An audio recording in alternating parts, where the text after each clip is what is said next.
ಪ್ರಜಾಪ್ರಭುತ್ವದ ಹಬ್ಬ ಆಚರಿಸುವುದಕ್ಕೆ ಹೊರಟ ಜನರಿಗೆ ಬಸ್ ಪ್ರಾಬ್ಲಮ್ ಎದುರಾಗಿತ್ತು. ತಮ್ಮ ಊರಿಗೆ ಹೋಗೋದಕ್ಕೆ ಬಸ್ ವ್ಯವಸ್ಥೆ ಇಲ್ಲದೆ ಪರದಾಡಿದ್ದಾರೆ. ಆಮೇಲೆ ಏನಾಯ್ತು ಈ ಸ್ಟೋರಿ ನೋಡಿ.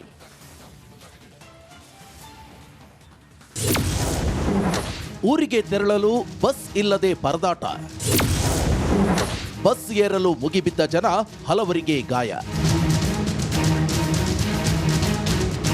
ಬಸ್ಗಾಗಿ ಕಾಯ್ತಿರುವ ಪ್ರಯಾಣಿಕರು, ಮತ್ತೊಂದೆಡೆ ಬಸ್ ಬರ್ತಿದ್ದಂತೆ ಓಡಿ ಹೋಗ್ತಿರುವ ಜನ. ಇತ್ತ ಟಿಕೆಟ್ ಪಡೆಯಲು ಸಾಲು ಸಾಲು ಕ್ಯೂ. 2 ಗಂಟೆ ಆಯ್ತು ಸರ್, ಇನ್ನು ಬಸ್ ಬಂದಿಲ್ಲ ಅಂತ ಸರ್ಕಾರದ ವಿರುದ್ಧ ಕಿಡಿ. ಇದು ಮತದಾನಕ್ಕೆ ಊರಿಗೆ ಹೋಗಲು ಬಸ್ಗಾಗಿ ಜನ ಪರದಾಡಿದ ದೃಶ್ಯ. ಈ ದೃಶ್ಯ ಕಂಡು ಬಂದಿದ್ದು ಸ್ಯಾಟಲೈಟ್ ಬಸ್ ನಿಲ್ದಾಣದಲ್ಲಿ.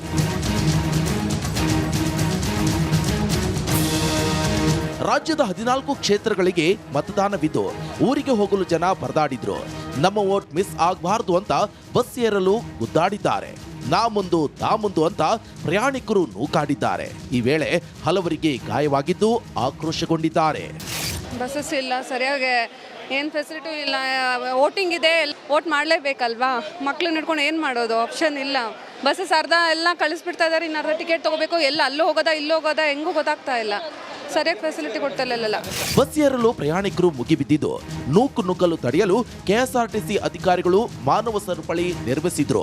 10ಕ್ಕೂ ಹೆಚ್ಚು ಅಧಿಕಾರಿಗಳು ಕೈಗಳನ್ನ ಹಿಡಿದುಕೊಂಡು ಪ್ರಯಾಣಿಕರನ್ನ ಒಬ್ಬೊಬ್ಬರಾಗಿ ಬಿಟ್ರು. ಟೈರ್ಗೆ ಸಿಗಾಕಬೇಕಾಯ್ತು.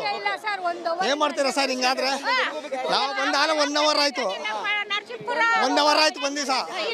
ಬಸ್ಸೇ ಇಲ್ಲ. ಎಲ್ಲ ನಾನ್ ಸ್ಟಾಪ್ ಮೈಸೂರು ಇದ್ದಿದೆ ಸ್ವಲ್ಪ. ಹತ್ತು ಬಿಡೋದು ಇನ್ನೇನು ಟೈರ್ ಎತ್ತು ಬಿಡೋದು ಅಂತ ಇದೆ. 1 ಗಂಟೆ ಮೇಲೆ ಆಗಿದೆ ಬಂದು ನಾವು. ಬಸ್ಗಾಗಿ ಜನರ ಪರದಾಟ.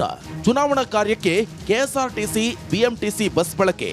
ಕೆಎಸ್ಆರ್ಟಿಸಿಯಿಂದ 2100 ಬಸ್ಗಳ ಕಾರ್ಯಾಚರಣೆ. ಬಿಎಂಟಿಸಿಯಿಂದ ಬರೋಬ್ಬರಿ 1700 ಬಸ್ಗಳ ಬಳಕೆ.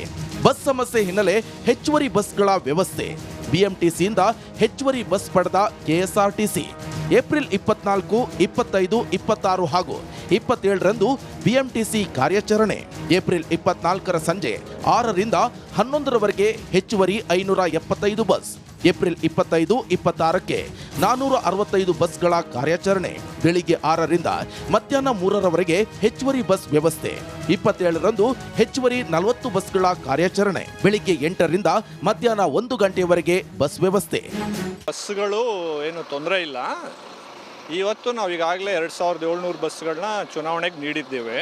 ಅದು ಚುನಾವಣೆ ಪ್ರಕ್ರಿಯೆಗೂ ಕೂಡ ನಾವು ಅವರಿಗೆ ನಮ್ಮ ವತಿಯಿಂದ ಸಪೋರ್ಟ್ ಮಾಡಬೇಕಾಗಿದ್ದು ನಮ್ಮ ಕರ್ತವ್ಯ. ನಾವು ಸಾರ್ವಜನಿಕ ಸಾರಿಗೆ ಸಂಸ್ಥೆ ಆಗಿರ್ತೇವೆ. ಸೊ ಅಲ್ಲಿ ಕೊಟ್ಟಿದ್ದು ಮಿಕ್ಕಿದ್ದು ಬಸ್ಗಳು ನಾವು ಈ ರೂಟಲ್ಲಿ ಆಪ್ರೇಟ್ ಮಾಡ್ತಾ ಇದ್ದೀವಿ. ಯಾವುದೇ ಬಸ್ಗಳ ಕೊರತೆ ಇಲ್ಲ. ಹೆಚ್ಚುವರಿ ಬಸ್ಗಳು ಕೂಡ ಈಗ ಆಚರಣೆ ಆಗ್ತಾ ಇದೆ. ಈಗ ಮೈಸೂರು, ಚಾಮರಾಜನಗರ, ಮಂಡ್ಯ ಈ ಭಾಗಗಳಿಂದ ಬೆಂಗಳೂರಿಗೆ ಹೆಚ್ಚುವರಿ ಬಸ್ಗಳನ್ನು ಈಗಾಗಲೇ ಕಾರ್ಯಾಚರಣೆ ಮಾಡಲಾಗಿದೆ. ಮತದಾನ ಮಾಡಿ ಅಂತ ಸರ್ಕಾರ ಜಾಗೃತಿ ಕಾರ್ಯಕ್ರಮಗಳು ಮಾಡುತ್ತೆ. ಆದರೆ ವೋಟ್ ಮಾಡಬೇಕಂತ ಊರಿಗೆ ಹೋಗ್ಬೇಕಂದ್ರೆ ಬಸ್ ಸೌಲಭ್ಯ ಮಾತ್ರ ಕಲ್ಪಿಸದ ಕಾರಣ ಜನ ಪರದಾಡುವಂತಾಯಿತು.